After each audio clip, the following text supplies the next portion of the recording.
আমার সকল প্রিয় দশম শ্রেণীর বন্ধুরা, বেঙ্গলি টিউশন ক্লাস 5 to 10 চ্যানেলটিতে তোমাদের সকলকে স্বাগত জানিয়ে শুরু করছি আজকের ক্লাস। তো বন্ধুরা, আজকের ক্লাসে আমরা আলোচনা করব তোমাদের দশম শ্রেণীর পাঠ্য শচীন্দ্রনাথ সেনগুপ্তের লেখা সিরাজদৌল্লা নাট্যাংশের পরবর্তী কিছুটা অংশ। তো আগের দিন আমরা যে পর্যন্ত আলোচনা করেছিলাম সেখানে কি দেখা গিয়েছিল না, নবাব সিরাজদৌল্লা তার রাজসভায় বসে তার অন্যান্য সভাসদদের গোপন ষড়যন্ত্র সম্পর্কে জানতে পেরে গিয়েছিলেন এবং তিনি তাদেরকে আরও একটা সুযোগ দিয়েছিলেন যাতে তারা নিজের মাতৃভূমিকে তাদের সব রকম ক্ষমতা দিয়ে বিপদ থেকে উদ্ধার করতে চেষ্টা করে। তো সিরাজ তাদেরকে আরও অনুপ্রেরণা দিচ্ছিলেন এবং তাদেরকে উৎসাহিত করছিলেন যাতে ভালো কাজে যুক্ত হওয়ার জন্য এবং সমস্ত রকমের এই সমস্ত ষড়যন্ত্রমূলক কাজকর্ম থেকে সরে আসার জন্য। তো এই রকম সময়ে সিরাজের যে অন্যান্য সভাসদরা ছিলেন তারা সকলেই একযোগে কথা দিয়েছিলেন যে তারা জীবন দিয়েও তাদের এই মাতৃভূমিকে রক্ষা করবেন। তো এই রকম মুহূর্তে গোলাম হোসেন বলে একজন সভায় উপস্থিত ছিলেন, যিনি এই সিরাজদৌল্লাকে মনে করিয়ে দিচ্ছেন সেই পলাশির কথা। তো এর উত্তরে সিরাজদৌল্লা তখন কি বলছেন দেখো। সিরাজ বলছেন, হ্যাঁ পলাশি, সিপাহসালার পলাশি প্রান্তরে আমাদের সৈন্য সমাবেশ করতে হবে। ক্লাইভের নেতৃত্বে কোম্পানির ফৌজ সেই পথে এগিয়ে আসছে। আপনার আদেশ পালন করার জন্য রায়দুর্লভ, ইয়ার লতিফ, মোহনলাল, মীরমদন, সিনফ্রে সবাই নিজ নিজ সৈন্যবাহিনী নিয়ে সেখানে উপস্থিত থাকবেন। আমিও আপনার আদেশবহ হয়ে থাকব। আপনাদের আর আমি দরবারে আবদ্ধ রাখব না। আপনারা পলাশি যাত্রার আয়োজন করুন। তো নবাব সিরাজদৌল্লা তার সিপাহসালার অর্থাৎ প্রধান সেনাপতি মির্জাফরকে নির্দেশ দিলেন যে পলাশির প্রান্তরে নবাবের পক্ষ থেকে সৈন্য সমাবেশ করতে হবে, কারণ সেই স্থানে ক্লাইভের নেতৃত্বে কোম্পানির ফৌজ এগিয়ে আসছে এবং লর্ড ক্লাইভের ফৌজ এই বাংলাকে দখল করে নেওয়ার চেষ্টা করছে। তো সেই কারণেই মির্জাফরের আদেশ পালন করার জন্য সেখানে তার অধস্তন যে সমস্ত সেনাপতিরা রয়েছেন, রায়দুর্লভ, ইয়ার লতিফ, মোহনলাল, মীরমদন, সিনফ্রে সবাই নিজ নিজ সৈন্যবাহিনী নিয়ে উপস্থিত থাকবেন এবং নবাব সিরাজদৌল্লা নিজেও মির্জাফরের আদেশবহ হয়ে থাকবেন। তো সেই কথাই তিনি বলছেন এবং নবাব সিরাজদৌল্লা বলেছেন যে তাঁর সভাসদদেরকে তিনি আর নিজের দরবারে আবদ্ধ রাখবেন না। তিনি পলাশির যাত্রার আয়োজন করার জন্য এই সকল সভাসদদেরকে তখন সময় দিলেন। তো প্রথমে সৈন্যাধ্যক্ষগণ এবং পরে সভাসদগণ দরবার ত্যাগ করিলেন। একে একে সবাই দরবার থেকে বেরিয়ে যাচ্ছেন। রহিলেন শুধু সিরাজ আর গোলাম হোসেন। সিরাজ চারিদিকে চাহিলেন, তারপর ধীরে ধীরে সিংহাসনের দিকে অগ্রসর হইলেন। সামনে নুইয়া পড়িয়া সিংহাসনের দিকে চাহিয়া রহিলেন, ঘাড় ঘুরাইয়া অস্ফুট কণ্ঠে ডাকিলেন। তো যখন ধীরে ধীরে সবাই রাজসভা থেকে বেরিয়ে গেলেন, তখন এই রাজসভার মধ্যে কেবল গোলাম হোসেন আর সিরাজদৌল্লা ছিলেন। তো চারিদিকে সিরাজদৌল্লা একবার দেখে নিলেন এবং তারপর ধীরে ধীরে তার সিংহাসনের দিকে এগিয়ে গেলেন। তো এগিয়ে যাওয়ার পর সামনে নুয়ে তিনি সিংহাসনের দিকে একবার তাকালেন এবং অস্ফুট কণ্ঠে অর্থাৎ অস্পষ্টভাবে ডাক দিলেন। কাকে না, গোলাম হোসেনকে। সিরাজ বলছেন, গোলাম হোসেন। গোলাম হোসেন তখন বলছেন, জাহাপনা। তো সিরাজ কি বলছেন না, সিংহাসন কি টলছে? গোলাম হোসেন তখন বলছেন, না জাহাপনা। সিরাজ তখন বলছেন, ভালো করে দেখো তো।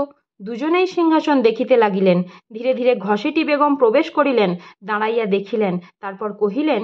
তো এইখানে একটি মহিলা চরিত্রের উল্লেখ রয়েছে, ঘসেটি বেগমের কথা। তো যখন গোলাম হোসেন এবং সিরাজদৌল্লা নিজেদের মধ্যে এই রকম কথোপকথন করছিলেন, তখন ঘসেটি বেগম সম্পর্কে সিরাজের বড় মাসি ছিলেন। তো এই ঘসেটি বেগম নবাব সিরাজদৌল্লার রাজসভায় প্রবেশ করলেন এবং তারপর কি বলছেন, ঘসেটি বেগম বলছেন, ওখানে কি দেখছো মূর্খ, বিবেকের দিকে চেয়ে দেখো। তো সিরাজদৌল্লাকে উদ্দেশ্য করে এই ঘসেটি বেগম বলছেন যে ওখানে কি দেখছো অর্থাৎ সিংহাসনের দিকে কি দেখছো, নিজের বিবেকের দিকে চেয়ে দেখো। সিরাজ তখন বলছেন, কে? দ্রুত ঘুরিয়া দাঁড়াইয়া ঘসেটিকে দেখিলেন, হাসিয়া কহিলেন, তো তিনি যেহেতু বুঝতে পারছিলেন না কে কথাটা বলছেন, তো তখন দ্রুত তিনি ঘুরে গেলেন ঘসেটি বেগমের দিকে এবং সেদিকে তাকিয়ে সামান্য হেসে বললেন, ও আপনি? কাছে অগ্রসর হইলেন। তখন সিরাজ ঘসেটি বেগমের দিকে অগ্রসর হইলেন এবং বললেন, কি কাজ আছে? তা স্মরণ করলেই তো দেখা করতাম। অর্থাৎ তিনি তার মাসিকে বলছেন, আপনার যদি আমার সঙ্গে কোনো কাজ থাকতো, আপনি যদি আমাকে ডেকে পাঠাতেন, তাহলেই তো আমি দেখা করতাম। আপনাকে আর কষ্ট করে আসার কি দরকার, এই রকম তিনি বলতে চাইলেন। তো দেখো, এরপরে আমরা চলে যাচ্ছি পরের পাতায়। এখানে কি বলা হয়েছে? ঘসেটি বেগম বলছেন, নবাবের অবসরের বড়ই অভাব না? তো এই ঘসেটি বেগম নবাব সিরাজদৌল্লার প্রতি খুবই ক্রুদ্ধ, রাগান্বিত। তো তিনি বলছেন, নবাবের অবসরের বড়ই অভাব না?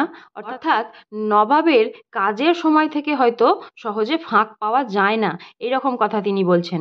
সিরাজ তখন বলছেন, বিপদ এমনই ঘনিয়ে আসছে যে একেবারে দিশেহারা হয়ে পড়েছি। ঘসেটি তখন বলছেন, এখনো বিপদ? ঘসেটি বেগম তোমার বন্দি, শওকত জং রণক্ষেত্রে নিহত, প্রতিদ্বন্দ্বী আর কোথাও নেই, এখনো বিপদের ভয়? অর্থাৎ সিরাজদৌল্লা এই ঘসেটি বেগমকে নজরবন্দি করে রেখেছিলেন তার নিজেরই প্রাসাদে। শওকত জংকেও তিনি রণক্ষেত্রে নিহত করেছেন, মেরে ফেলেছেন। তো এই মুহূর্তে নবাব সিরাজদৌল্লার তো আর কোনো বিরোধী পক্ষ থাকতে পারে বলে ঘসেটি বেগমের মনে হচ্ছে না। তো তিনি বলছেন, এখনো বিপদের ভয়? তো সিরাজ তখন তার আসলেই বিপদের ভয়টা কি কারণে সেইটা বলছেন। তিনি বলছেন, কোম্পানির ফৌজ কাশিমবাজার অভিমুখে অভিযান করেছে। অর্থাৎ কোম্পানির সেনাবাহিনী এই কাশিমবাজার অভিমুখে যাত্রা করেছে, অভিযান করেছে। তো সেখানে গিয়ে তারা যুদ্ধ করতে চায়। ঘসেটি তখন বলছেন, করেছে? সিরাজদৌল্লা বলছেন, সেই সংবাদই পেয়েছি। ঘসেটি বলছেন, তাহলে মুর্শিদাবাদেও তারা আসবে? সিরাজ তখন বলছেন, তেমন দুর্দিন কে কামনা করে মা? অর্থাৎ কোম্পানির ফৌজ যদি মুর্শিদাবাদেও এসে উপস্থিত হয়, তাহলে একটা প্রচণ্ড যুদ্ধ হবে। তো সিরাজদৌল্লা ঘসেটি বেগমের এই কথার প্রত্যুত্তরে বলছেন যে, এমন দুর্দিন কে কামনা করে মা? অর্থাৎ মাতৃভূমির পক্ষে এটা দুর্দিন। তাই নবাব সিরাজদৌল্লা বলছেন, এরকম দুর্দিন কামনা করা উচিত নয়। ঘসেটি বেগম তখন বলছেন, দুর্দিন না সুদিন? সিরাজদৌল্লা বলছেন, সুদিন। ঘসেটি বেগম বলছেন, সুদিন নয়, ঘসেটির বন্ধন মোচন হবে, সিরাজের পতন হবে, সুদিন নয়। অর্থাৎ ঘসেটি বেগম তো সিরাজদৌল্লাকে নিজের শত্রু মনে করছেন, তাই ঘসেটি বেগম বলছেন যে ঘসেটির বন্ধন মোচন হবে, সিরাজের পতন হবে, সেটা তো তার কাছে সুদিনেরই, অর্থাৎ ভালো দিন। তো তাই তিনি বলছেন যে এই সমস্ত ঘটনা ঘটলে সেটা তার কাছে সুদিনই হবে, সুদিন নয়, তিনি জিজ্ঞাসা করছেন। তো সিরাজদৌল্লা তখন বলছেন, আপনি বুঝতে পারছেন না আপনি কি বলছেন। ঘসেটি বলছেন, বেশ বুঝতে পারছি, অন্তরে যে কথা দিনরাত গুমড়ে গুমড়ে মরছে তাই আজ ভাষায় প্রকাশ করছি। মাসিকে তুমি গৃহহারা করেছ, মাসির সর্বস্ব লুটে নিয়েছ, মাসিকে দাসী করে রেখেছ, মাসি তা ভুলবে? অর্থাৎ সম্পর্কে ঘসেটি বেগম সিরাজদৌল্লার মাসি, এবং তিনি অন্যায় কাজের সঙ্গে জড়িত থাকার দরুন সিরাজদৌল্লা কি করেছিলেন, তাকে গৃহবন্দী করে রেখেছিলেন এবং মাসির সর্বোচ্চ লুটে নিয়েছে এমন অপবাদ ঘসেটি বেগম কিন্তু সিরাজদৌল্লাকে দিচ্ছেন, যেটা সত্য ছিল না। মাসিকে দাসী করে রেখেছো, মাসি তা ভুলবে? তো এর মধ্যে মিথ্যা অপবাদের পরিমাণটাই বেশি, যেটা ঘসেটি বেগম সিরাজদৌল্লার প্রতি অভিযোগ করে বলছিল।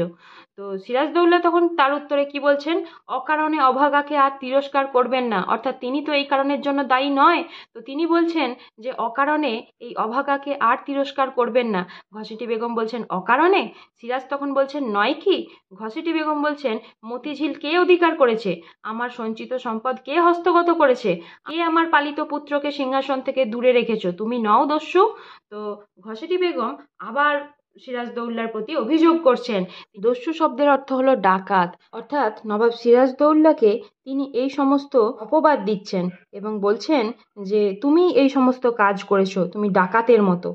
তো সিরাজদৌল্লা তখন কি বলছেন, যে মতিঝিল আপনারই রয়েছে মা। সিরাজদৌল্লা ঘসেটি বেগমকে মা বলে সম্বোধন করছেন এবং বলছেন যে মতিঝিল আপনারই রয়েছে মা। তো ঘসেটি তখন বলছেন যে তাহলে সেখানে যাবার অধিকার নেই কেন আমার? তো সেখানে তিনি যেতে পারছেন না। নবাব সিরাজদৌল্লা তাকে নিজের প্রাসাদে এনে রেখেছেন। ঐতিহাসিক কারণ অনুসন্ধান করতে গেলে আমরা দেখতে পাবো যে ঘসেটি বেগমকে নবাব সিরাজদৌল্লা কিছুদিনের জন্য নজরবন্দি করে রেখেছিলেন, যেহেতু ঘসেটি বেগম নবাব সিরাজদৌল্লার বিপক্ষে গিয়ে তার ক্ষতির জন্য সর্বরকম চেষ্টা করছিলেন। তো সিরাজদৌল্লা তখন বলছেন রাজনীতির কারণে। তো কেন তাকে সেই মতিঝিলে যাওয়ার অধিকার দেওয়া হয়নি, না রাজনীতির কারণে দেওয়া হয়নি বলে সিরাজদৌল্লা জানাচ্ছেন। ঘসেটি বেগম তখন বলছেন, তোমার রাজনীতির সঙ্গে আমার সম্বন্ধ, অর্থাৎ তোমার রাজনীতির সঙ্গে আমার কি সম্পর্ক? আমার তো কোনো রাজনীতির সঙ্গে সম্পর্ক নেই। তো ঘসেটি বেগম আরও কি বলছেন, আমার রাজ্য নাই, তাই আমার কাছে রাজনীতিও নাই, আছে শুধু প্রতিহিংসা। অর্থাৎ তিনি কোনো রাজ্যের সাম্রাজ্ঞী নন, তাই তার কোনো রাজনীতিও নাই, তার কাছে কেবলমাত্র শুধু প্রতিহিংসা রয়েছে। এই প্রতিহিংসা তার যেদিন পূর্ণ হয়ে যাবে, সেই দিন এই নবাব সিরাজদৌল্লার প্রাসাদ থাকবে অপরের অধিকারে, অর্থাৎ সিরাজদৌল্লা আর এই রাজ্যের নবাব থাকবেন না। তোমাকে ওই সিংহাসন থেকে ঠেলে ফেলে শওকত জংয়ের মতো কেউ যেদিন তোমাকে, তো এখানে সিরাজদৌল্লা শওকত জংকে যে হত্যা করেছিলেন তার প্রতিশোধ ঘসেটি বেগম নিতে চাইছেন, এবং তিনি বলছেন তার প্রতিহিংসা সেই দিন পূর্ণ হবে যেই দিন নবাব সিরাজদৌল্লাকে এই শওকত জংয়ের মতোই কেউ তার সিংহাসন থেকে ঠেলে ফেলে দেবে এবং তাকে হত্যা করবে। তো লুৎফা ছুটিয়া আসিল। এখানে লুৎফা নবাব সিরাজদৌল্লার স্ত্রী। তো লুৎফা বেগম কি বলছেন, মা মা তোমার মুখের ও কথা শেষ করো না মা।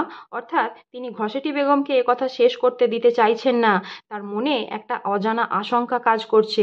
তিনি ভাবছেন এই অভিশাপ যদি সিরাজের কোনো ক্ষতি করে, তো তাই তিনি বলছেন যে তোমার ও কথা শেষ করো না মা। ঘসেটি বেগম তখন কি বলছেন, নবাব মহিষী, অর্থাৎ নবাবের স্ত্রী। লুৎফা তখন বলছেন, নবাব মহিষী নই মা, তোমার কন্যা। অর্থাৎ তিনি যেন এখানে নবাব মহিষী হিসাবে নন, তিনি এই ঘসেটি বেগমের কন্যা সম, অর্থাৎ তিনি ঘসেটি বেগমের মেয়ের মতো, তাই তিনি এই অনুরোধ করছেন। তো দেখো এরপরে আমরা চলে যাচ্ছি পরের পাতায়। ঘসেটি বেগম বলছেন, নবাব মহিষী নও, আজ ভাবছো খুবই বিনয় করলে, কিন্তু দুদিন বাদে ওই কথাই সত্য হবে, এই আমার মতো জীবনযাপন করতে হবে। তো ঘসেটি বেগম এতটাই রাগান্বিত হয়ে রয়েছেন, তো তিনি লুৎফাকেও বলছেন যে তুমি আজ বিনয় করে বলছো যে নবাব মহিষী নও, তো এই কথাই দুদিন বাদে সত্য হবে, তোমাকেও কিন্তু এই আমার মতোই জীবনযাপন করতে হবে, বন্দিনীর মতন। তো লুৎফা তখন বলছেন নবাব, অর্থাৎ লুৎফার হৃদয় তখন অজানা আশঙ্কায় কম্পিত। তিনি এটাকে অভিশাপ মনে করছেন এবং তিনি ভাবছেন ঘসেটি বেগমের এই কথা থেকে হয়তো তাদের কোনো অমঙ্গল হতে পারে, তাই তিনি বারবার ঘসেটি বেগমকে থামিয়ে দিতে চাইছেন। ঘসেটি বেগম আরও বলছেন, নবাব মহিষী এই বাঁদির বিরুদ্ধে অভিযোগ করছেন নবাব, বাঁদিকে দণ্ড দিয়ে মহিষীকে খুশি করুন। তো ঘসেটি বেগমের কথা শুনে যেহেতু লুৎফা নবাবকে সম্বোধন করেছেন, তো ঘসেটি বেগম কি বলছেন যে নবাব মহিষী এই বাঁদির বিরুদ্ধে অভিযোগ করছেন নবাবের কাছে, তো এই বাঁদিকে অর্থাৎ ঘসেটি বেগমকে দণ্ড দিয়ে নবাব মহিষীকে খুশি করুন নবাব, তিনি নবাবকে এই ধরনের কথা বলছেন। এবং লুৎফা তখন বলছেন, জাহাপনা ওকে ওর প্রাসাদে ফিরে যেতে দিন, অর্থাৎ মতিঝিল যে ঘসেটি বেগমের প্রাসাদ, সেই প্রাসাদে এই ঘসেটি বেগমকে ফিরে যাওয়ার অনুমতি দিন। তিনি নবাব সিরাজদৌল্লার কাছে এটা প্রার্থনা করছেন। তো সিরাজদৌল্লা তার প্রত্যুত্তরে বলছেন, দেব লুৎফা, সময় এলেই পাঠিয়ে দেব। তো নবাব সিরাজদৌল্লা বলছেন যখন সময় আসবে তখন তাকে আবার সেই তার প্রাসাদে মতিঝিলে ফিরিয়ে দেওয়া হবে। তো ঘসেটি বেগম একটু রাগান্বিত হয়ে বলছেন, এখনো আশা, সময় আসবে, অর্থাৎ তার আবার সেই নিজের প্রাসাদে, সেই মতিঝিল প্রাসাদে ফিরে যাওয়ার সময় কখনো আসবে, এই কথা তিনি সংশয় প্রকাশ করে জানাচ্ছেন। অর্থাৎ তার মনে এখনো প্রশ্ন এটা যে তিনি কি আর কখনো ফিরে যেতে পারবেন। লুৎফা তখন বলছেন, অমন করে ও কথা বলো না মা, বুক আমার কেঁপে ওঠে। অর্থাৎ ঘসেটি বেগমের মুখে এইরকম কথা শুনে লুৎফা বলছেন যে অমন করে ওই ধরনের কথা বলো না, আমার বুক কেঁপে ওঠে, অর্থাৎ সে প্রচণ্ড ভীত হয়ে পড়ে। ঘসেটি বেগম বলছেন, তোমার বুক কেঁপে ওঠে আর আমার বুক যে জ্বলে পুড়ে খাক হয়ে যাচ্ছে, তা কি তোমরা বুঝেছো না কখনো বুঝতে চেয়েছো? অনাথা বিধবা আমি, নিজের গৃহে দুঃখকে সাথী করে পড়েছিলাম, অত্যাচারের প্রতিকারে অক্ষম হয়ে ডুকরে কেঁদে সান্ত্বনা পেতাম, তোমরা তাতেও বাদ সাধলে, ছল করে ধরে এনে পাপপুরীতে বন্দিনী করে রাখলে, তোমাদের আমি ক্ষমা করব? তো ঘসেটি বেগম সিরাজদৌল্লাকে একটা মিথ্যা অপবাদ দিয়েছেন। ঘসেটি বেগম বলছেন, তো তুমি ভয় পাচ্ছ আর আমি তো প্রতিহিংসা পরায়ণা হয়ে উঠেছি। ঘসেটি বেগম তার কথার মাধ্যমে এই স্পষ্ট বক্তব্যটাই বুঝিয়ে দিতে চাইছেন এবং বলছেন, তা কি তোমরা বুঝেছো না কখনো বুঝতে চেয়েছো? অর্থাৎ এই ঘসেটি বেগমের যে কি জ্বালা, কি যন্ত্রণা, তা কখনো লুৎফা এবং সিরাজ বুঝতে চায়নি। তো সেই কারণেই তিনি প্রচণ্ড রাগ এবং প্রতিহিংসা থেকে এই কথা বলছেন যে, তা কি তোমরা কখনো বুঝতে চেয়েছো না কখনো বুঝেছো? অনাথা বিধবা আমি, অর্থাৎ তার মা বাবাও নেই, তার স্বামীও নেই। তো সেই কারণে তিনি নিজেকে অনাথা বিধবা বলছেন এবং বলছেন নিজের গৃহে দুঃখকে সাথী করে পড়েছিলাম। অর্থাৎ তার জীবনে অনেক রকম দুঃখ আছে এবং সেই সমস্ত দুঃখকেই সাথী করে অর্থাৎ বন্ধুর মতন সঙ্গে করে নিয়ে নিজের গৃহে পড়েছিলেন, নিজের বাড়িতে পড়েছিলেন। অত্যাচারের প্রতিকারে অক্ষম হয়ে ডুকরে কেঁদে সান্ত্বনা পেতাম। অর্থাৎ নবাব সিরাজদৌল্লা তার প্রতি যে অত্যাচার করেছেন বলে তিনি দাবি করছেন, সেই অত্যাচারের প্রতিকার তিনি করতে পারতেন না এবং সেই প্রতিকারে অক্ষম হয়ে তিনি ডুকরে কেঁদেই নিজের মনে সান্ত্বনা পেতেন। তাতেও তোমরা বাঁধ সাধলে। এই সিরাজদৌল্লা এবং লুৎফা বেগমকে উদ্দেশ্য করে তিনি একথা বলছেন যে, আমাকে তোমরা সেইভাবেও থাকতে দিলে না। ছল করে ধরে এনে পাপপুরীতে বন্দিনী করে রাখলে। অর্থাৎ তোমাদের নিজেদের প্রাসাদে এনে আমাকে বন্দিনী করে রাখলে। তোমাদের আমি ক্ষমা করব? অর্থাৎ তোমরা আমাকে এইরকমভাবে হেনস্থা করছো এবং আমাকে এইভাবে অত্যাচারিত করছো, তো তোমাদেরকে আমি কখনোই ক্ষমা করতে পারবো না। তিনি বলছেন যে, তোমাদের আমি ক্ষমা করব? সিরাজদৌল্লা বলছেন, আর আমরাই বুঝি ক্ষমা করব বিদ্রোহিণীকে? তো সিরাজদৌল্লা তার মাসি ঘসেটি বেগমের এই বাক্যবাণ সহ্য করতে না পেরে তিনি তখন বলছেন যে, আমরাই বুঝি ক্ষমা করব বিদ্রোহিণীকে? অর্থাৎ যিনি এইভাবে আমাদের বিরুদ্ধে বিদ্রোহ করেছেন তাকে কখনোই আমরাও ক্ষমা করব না। মায়ের মতো সম্মান দিয়ে মায়ের বোনকে মায়ের পাশেই বসিয়ে রাখতে চেয়েছিলাম। অর্থাৎ ঘসেটি বেগম যেহেতু সম্পর্কে সিরাজদৌল্লার মাসি ছিলেন, তো তাই তিনি বলছেন যে তার মাসিকেও তিনি মায়ের মতন সম্মান দিয়ে মায়ের বোনকে মায়ের পাশেই বসিয়ে রাখতে চেয়েছিলেন। তোমার তা ভালো লাগছে না। আজ ভয় হচ্ছে শেষটায় না বাধ্য হয়ে তোমাকে বন্দিনীর মতোই কারাগারে স্থান দিতে হয়। তো সিরাজদৌল্লা রাজদ্রোহ থেকে তার মাসিকে আটকানোর জন্য নিজের প্রাসাদে এনে নজরবন্দি করে রেখেছিলেন এই ঘসেটি বেগমকে। কিন্তু তিনি বলছেন যে, তোমার হয়তো এইভাবে থাকতে ভালো লাগছে না। শেষ পর্যন্ত তোমাকে একজন বন্দিনীর মতোই হয়তো রাজ কারাগারে স্থান দিতে হবে। তখন লুৎফা বলছেন, নবাব জাহাপনা? তো লুৎফার এই কথা শুনে প্রচণ্ড ভয় হয়েছে। তিনি তখন বলছেন যে, নবাব জাহাপনা? তো তার মনের ভাব এইরকম যে, আপনি এই কথা বলতে পারলেন? তখন সিরাজ কি বলছেন যে, ঘরে বাইরে প্রতিনিয়ত এই বাক্য জ্বালা আমি আর সইতে পারি না লুৎফা। এমন কোনো অপরাধ আমি করিনি যার জন্য সকলের কাছে সবসময় অপরাধীর মতো আমাকে করজোড় করে থাকতে হবে। তো তখন নবাব সিরাজদৌল্লা কি বলছেন যে, তিনি কোনো অপরাধ করেননি, এমন কোনো অপরাধ করেননি যার জন্য ঘরে বাইরে সকলের কাছে সবসময় তাকে অপরাধীর মতন হাত জোড় করে থাকতে হবে, মাথা নুইয়ে থাকতে হবে। দুই হাত দিয়ে মাথা চাপিয়া ধরিলেন। অর্থাৎ তিনি বুঝে উঠতে পারছেন না তিনি একটা প্রচণ্ড বিপজ্জনক পরিস্থিতির মধ্যে পড়েছেন। তো সেই মুহূর্তে তিনি মাথা চেপে ধরলেন দুহাত দিয়ে। ঘসেটি বেগম তখন বলছেন, অপরকে বঞ্চিত করে যে সিংহাসন পেয়েছো, সেই সিংহাসন তোমায় শান্তি দেবে ভেবেছো? অর্থাৎ নবাব সিরাজদৌল্লা এই বাংলার নবাব হয়েছিলেন তার মাতামহ প্রদত্ত সিংহাসনে বসে। অর্থাৎ দাদু, মায়ের বাবা যিনি, তিনি নবাব সিরাজদৌল্লাকে নিজের সিংহাসন দিয়েছিলেন এবং এই বাংলার নবাব করেছিলেন। এবং নবাব সিরাজদৌল্লার মায়ের আরও যে দুই বোন ছিল, তারা কিন্তু এই বিষয়টাকে মেনে নিতে পারেননি। তারা ভেবেছিলেন যে, যেহেতু ঘসেটি বেগম বড়, তো ঘসেটি বেগমের পরিবার হয়তো এই বাংলার নবাবের স্থলাভিষিক্ত হবেন, কিন্তু তার সেই মনের ইচ্ছায় বাধা পড়ে। তো তাই তিনি নবাব সিরাজদৌল্লার প্রতি এতটা রেগে গিয়েছিলেন। যেহেতু নবাব সিরাজদৌল্লা বাংলার সিংহাসনে বসেছিলেন, তো সেই থেকেই নবাব সিরাজদৌল্লাকে তিনি হিংসা করতেন। তো এই কারণেই এখানে তিনি বলেছেন যে, অপরকে বঞ্চিত করে তুমি যে সিংহাসন পেয়েছো, সেই সিংহাসন তোমাকে শান্তি দেবে ভেবেছো? এখানে নবাব সিরাজদৌল্লার কোনো দোষ ছিল না। কিন্তু তিনি বলছেন, যেহেতু তার পিতা তাকে কোনো রকম সম্পত্তি প্রদান করেননি, তাই তিনি বলছেন যে, অপরকে বঞ্চিত করে তুমি যে সিংহাসন পেয়েছো, সেই সিংহাসন কখনোই তোমাকে শান্তিতে থাকতে দেবে না। সিরাজ তখন বলছেন, আমি জানি কেমন করে ওদের কণ্ঠ রোধ করা যায়, কেমন করে স্পর্ধায় উন্নত ওদের শির আমার পায়ের তলায় নুইয়ে দেওয়া যায়, শুধু আমার মুখের একটি কথা, চোখের একটি ইঙ্গিত সাপেক্ষ।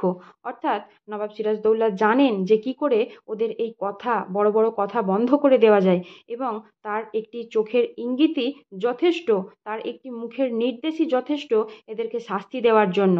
আমি তাও পারি না। তো তার হাতে এত ক্ষমতা থাকলেও তিনি কিন্তু এদেরকে সেইভাবে শাস্তি দিতে পারেন না। পারি না শুধু আমি কঠোর নই বলে, অর্থাৎ নবাব সিরাজদৌল্লার মধ্যে একটা কোমল হৃদয় আছে, তিনি কঠিন নন, তিনি কঠোর নন বলে। পারি না শুধু পরের ব্যথায় আমার প্রাণ কেঁদে ওঠে বলে, অর্থাৎ তিনি সমব্যথী, পরের দুঃখে তার মনে কষ্ট হয়, তাই জন্যই তিনি কাউকে এরকম কঠিন শাস্তি দিতে পারেন না। ক্ষোভে দুঃখে সিরাজ প্রায় কাঁদিয়া ফেলিলেন। লুৎফা তাহার কাছে গিয়া কহিলেন, তো এরকম ধরনের বারবার অপমানিত হতে হতে ক্ষোভে দুঃখে নবাব সিরাজদৌল্লা প্রায় কেঁদে ফেললেন। তো লুৎফা বেগম তখন নবাব সিরাজদৌল্লার কাছে ছুটে এলেন এবং বললেন, নবাব জাহাঁপনা, আপনার চোখে জল আমি যে সইতে পারি না। তো যেহেতু নবাব সিরাজদৌল্লা তার স্বামী, তো তিনি বলছেন, আপনার চোখের এই জল আমি সহ্য করতে পারি না, অর্থাৎ লুৎফা নবাব সিরাজদৌল্লার চোখের জল সহ্য করতে পারছেন না। ঘসেটি বেগম তখন বলছেন, আজকার এই কান্না শুধুই বিলাস, অর্থাৎ তোমার চোখ থেকে যে আজকে জল পড়ছে সেই জল আসলে তোমার বিলাস, কিন্তু এ কান্নায় বিরাম নেই। চোখের জলে নবাব পথ দেখতে পাবেন না। বেগমকে আজীবন আমারই মতো কেঁদে কাটাতে হবে। আমি না কেঁদে কেঁদে অন্ধ হবে। পলাশির প্রান্তরে কোলাহল ছাপিয়ে উঠবে ক্রন্দন রোল। সিরাজের নবাবীর এই পরিণাম। তো ঘসেটি বেগম নবাব সিরাজদৌল্লার এরকম কষ্টকর পরিস্থিতিতেও আরও তাকে কষ্ট দিতে চাইছেন কথার আঘাতে। তিনি বলছেন, নবাব সিরাজদৌল্লার এই যে চোখের জল, এই কান্না শুধুই তার বিলাস, এই কান্নার কিন্তু কোনো শেষ নেই। চোখের জলে নবাব পথ দেখতে পাবেন না, অর্থাৎ তিনি কান্নায় ভেঙে পড়লেও এগিয়ে যাওয়ার পথ কিন্তু কখনোই খুঁজে পাবেন না। বেগমকে আজীবন আমারই মতো কেঁদে কাটাতে হবে, অর্থাৎ নবাব সিরাজদৌল্লার যে বেগম লুৎফা, তো সেই লুৎফাকেও এই ঘসেটি বেগমের মতন বাকি জীবনটা কেঁদে কাটাতে হবে। আমি না কেঁদে কেঁদে অন্ধ হবে, অর্থাৎ ঘসেটি বেগম তার নিজের বোন আমিনা, অর্থাৎ সিরাজের মা আমিনাকেও অভিসম্পাত করতে কিন্তু ছেড়ে দেয়নি। তিনি বলছেন, সিরাজের মা সেই আমিনা কেঁদে কেঁদে অন্ধ হয়ে যাবে পুত্রের শোকে। পলাশির প্রান্তরে কোলাহল ছাপিয়ে উঠবে ক্রন্দন রোল, অর্থাৎ পলাশির যে প্রান্তর, সেখানে যে যুদ্ধ ঘটতে চলেছে, সেই যুদ্ধে সিরাজ যাতে পরাজিত হয় সেই রকম অভিশাপ ঘসেটি বেগম দিচ্ছেন। এবং তিনি বলছেন, সেখানে কোলাহল ছাপিয়ে, অর্থাৎ যুদ্ধের যে কোলাহল, সেই কোলাহলকেও ছাপিয়ে যাবে ক্রন্দন রোল, কান্নার আওয়াজ। সিরাজের নবাবীর এই পরিণাম, অর্থাৎ সিরাজ যে সিংহাসনে বসেছেন তার নবাবীর কিন্তু এটাই পরিণাম হতে চলেছে। ঘসেটি চলিয়া গেলেন, নবাব তাহার দিকে অগ্রসর হইতেছিলেন। লুৎফা তাহাকে ধরিলেন, অর্থাৎ ঘসেটি সেখান থেকে চলে যাচ্ছিলেন এবং নবাব সেই ঘসেটি বেগমের দিকেই যাচ্ছিলেন, কিন্তু লুৎফা নবাবকে আটকে দিলেন, তাকে ধরে ফেললেন। সিরাজদৌল্লা তখন বলছেন, বলতে পারো লুৎফা, বলতে পারো ওই ঘসেটি বেগম মানবী না দানবী? অর্থাৎ নবাব সিরাজদৌল্লা তখন এই ঘসেটি বেগমের প্রতি প্রচণ্ড রেগে গিয়ে বলছেন তার এই সমস্ত কথাবার্তা শুনে, যে বলতে পারো লুৎফা, এই ঘসেটি বেগম মানবী না দানবী, অর্থাৎ তিনি মানুষ না দানব? তো লুৎফা তখন বলছেন, ওকে ওর প্রাসাদে পাঠিয়ে দিন জাহাপনা, অর্থাৎ এই ঘসেটি বেগমকে তার প্রাসাদ মতিঝিলে পাঠিয়ে দেওয়ার জন্য লুৎফা নবাব সিরাজদৌল্লার কাছে অনুরোধ করছেন এবং বলছেন, ওর সঙ্গে থাকতে আমার ভয় হয়, মনে হয় ওর নিঃশ্বাসে বিষ, ওর দৃষ্টিতে আগুন, ওর অঙ্গ সঞ্চালনে ভূমিকম্প। তো লুৎফা বেগম বলছেন, এই ঘসেটি বেগমের সঙ্গে থাকতে তার ভয় করে, তার মনে হয় যেন এই ঘসেটি বেগমের নিঃশ্বাসে রয়েছে বিষ, তার দৃষ্টিতে আগুন এবং ওর অঙ্গ সঞ্চালন, অর্থাৎ হাঁটা চলা করার সময় তার যে অঙ্গ সঞ্চালন হয়, সেই অঙ্গ সঞ্চালনও যেন ভূমিকম্প। তো এই সব কিছু মিলিয়ে তিনি বোঝাতে চেয়েছেন যে ঘসেটি বেগমের সঙ্গে থাকতে তার প্রচণ্ড ভয় হয়। সিরাজদৌল্লা তখন বলছেন, মাত্র 15টি মাস আমি রাজত্ব করেছি লুৎফা, অর্থাৎ তিনি এই বাংলার সিংহাসনে বসেছেন মাত্র 15টা মাস সময় হয়েছে। এই 15 মাসে আমার এমনই অভিজ্ঞতা হয়েছে, মানুষের এমনই নির্মমতার পরিচয় আমি পেয়েছি যে কোনো মানুষকে শ্রদ্ধাও করতে পারি না, ভালোবাসতে পারি না।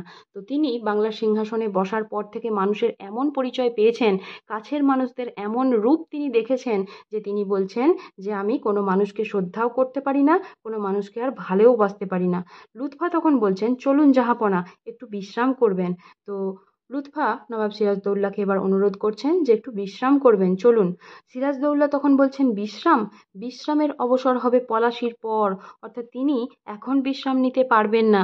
বিশ্রাম কখন নেবেন? না পলাশির যুদ্ধের পর। লুৎফা তখন বলছেন, পলাশি? সে কি জাহাপনা? তো লুৎফা এই বিষয়ে অবগত ছিলেন না, তাই তিনি নবাব সিরাজদৌল্লার কাছে প্রশ্ন করছেন।